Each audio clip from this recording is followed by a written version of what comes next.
रिश्ता है हमारा अमेठी की जनता के साथ। कोई उनका ऐसा जुझारू नेता उनको नहीं मिला जो अमेठी से चुनाव लड़े। रायबरेली और अमेठी उत्तर प्रदेश में कांग्रेस पार्टी की दो पारंपरिक सीटें, ऐसी दो सीटें जहां से दशकों तक गांधी परिवार के लोग सांसद बनते रहे हैं। लेकिन 2024 के लोकसभा चुनाव में इन सीटों को लेकर गहमागहमी तेज थी। सस्पेंस और अटकलों का दौर चला और आखिरकार कांग्रेस ने 5वें चरण के नामांकन के अंतिम तारीख यानी 3 मई की सुबह इन दोनों सीटों पर अपने पत्ते खोल दिए। रायबरेली से पार्टी के पूर्व अध्यक्ष राहुल गांधी तो अमेठी से गांधी परिवार के करीबी किशोरी लाल शर्मा को उम्मीदवार बनाकर मैदान में उतार दिया। आज इस वीडियो में इंडिया टुडे हिंदी के आशीष मिश्र की चुनावी रपट के जरिए इन दोनों सीटों की सियासत, समीकरणों और गांधी परिवार के साख बचाने की लड़ाई के बारे में करेंगे विस्तार से बात।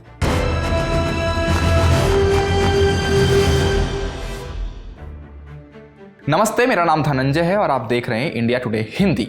इसी साल 14 फरवरी को राजस्थान से राज्यसभा के लिए नामांकन दाखिल करते ही ये तय हो गया था कि सोनिया गांधी अब यूपी की रायबरेली लोकसभा सीट से चुनाव नहीं लड़ेंगी। लगातार 5 बार रायबरेली सीट जीतने वाली कांग्रेस की पूर्व राष्ट्रीय अध्यक्ष के लिए ये आसान फैसला नहीं था। इसीलिए नामांकन के अगले दिन उन्होंने इस क्षेत्र के लोगों को एक भावुक पत्र लिखा। सोनिया गांधी ने अपने पत्र में इस बात का संकेत दिया कि उनकी इस सीट से गांधी परिवार का ही कोई शख्स चुनावी राजनीति में एंट्री ले सकता है। ऐसे में कयास लगने लगे कि क्या प्रियंका वाड्रा रायबरेली से लोकसभा चुनाव लड़ सकती हैं। 2 मई को जब कांग्रेस ने राहुल गांधी को रायबरेली लोकसभा सीट का उम्मीदवार घोषित किया तो सारी अटकलें, वो कयासबाजी समाप्त हो गई जो कि प्रियंका गांधी को रायबरेली से उम्मीदवार बनाए जाने पर लगाई जा रही थी।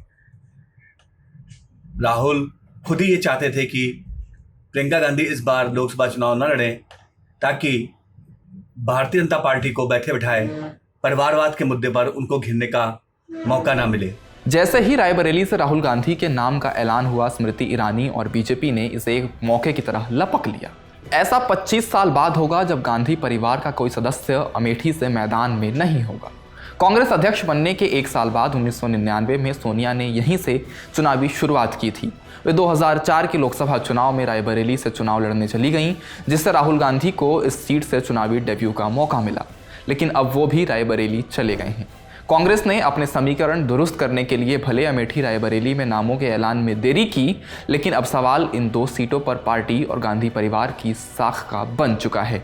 लेकिन ये चुनौती आसान नहीं है। रायबरेली और अमेठी दोनों ही लोकसभा की सीटें भारतीय जनता पार्टी और कांग्रेस के लिए प्रतिष्ठा का प्रश्न हैं।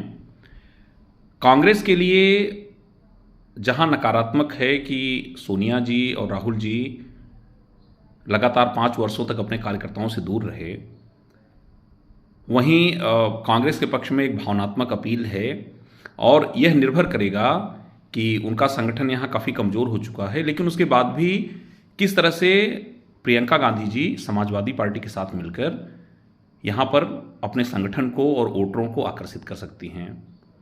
लेकिन दूसरी तरफ अगर भारतीय जनता पार्टी को देखें तो चूंकि स्मृति ईरानी जी लगातार अपने क्षेत्र में बनी रहीं और दिनेश प्रताप सिंह जी स्थानीय हैं, इसका उन्हें लाभ मिलेगा।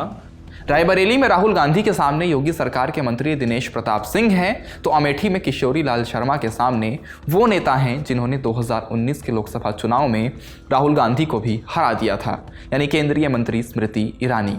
कभी गांधी परिवार के करीबी रहे दिनेश प्रताप सिंह 2018 में बीजेपी में शामिल हो गए थे।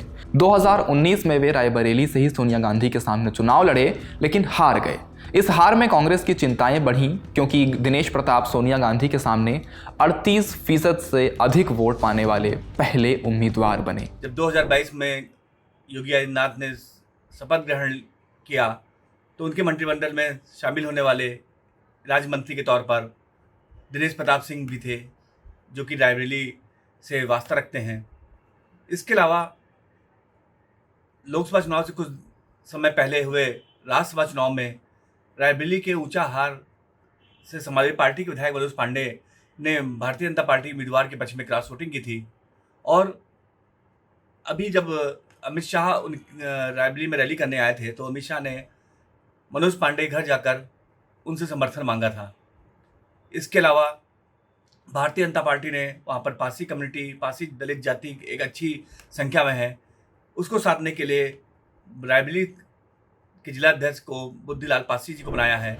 2009, 2014 और 2019 के लोकसभा चुनाव में रायबरेली और अमेठी के नतीजों पर गौर करें तो पता चलता है कि कांग्रेस पार्टी के लिए असल चिंता क्या है। 2009 में रायबरेली से सोनिया गांधी को 72.2% और अमेठी से राहुल गांधी को 71.8% वोट मिले थे। 2014 के चुनाव में वोट प्रतिशत घटा जब सोनिया ने 63.80% वोट और राहुल ने 46.71% वोट हासिल किए। वोटों में गिरावट का सिलसिला 2019 के चुनाव में भी जारी रहा। इसमें सोनिया लगभग 55% वोट लेकर चुनाव जीत सकीं, जबकि राहुल लगभग 43% वोट पाकर ही अमेठी से हार गए। गिरते वोट बैंक को ऊपर लाने के लिए कांग्रेस ने रायबरेली और अमेठी के सियासी समर के लिए नई रणनीति अपनाई है। इस बार कांग्रेस का चुनावी अभियान पूरी तरह से प्रियंका गांधी के इर्द गिर्द घूम रहा है। प्रियंका गांधी ने अमेठी और रायबरेली में सेवा के 100 साल नाम से एक अभियान शुरू किया है। इसमें गांधी परिवार की ओर से क्षेत्र में किए गए कामों का ब्यौरा लोगों के सामने पेश किया जा रहा है। इसके लिए अलग से टीम गठित की गई है जो सेक्टर कमेटी के सहयोग से घर घर पहुंच रही है। प्रियंका खुद रायबरेली और अमेठी में रोज 15 से 20 सभाएं कर रही हैं।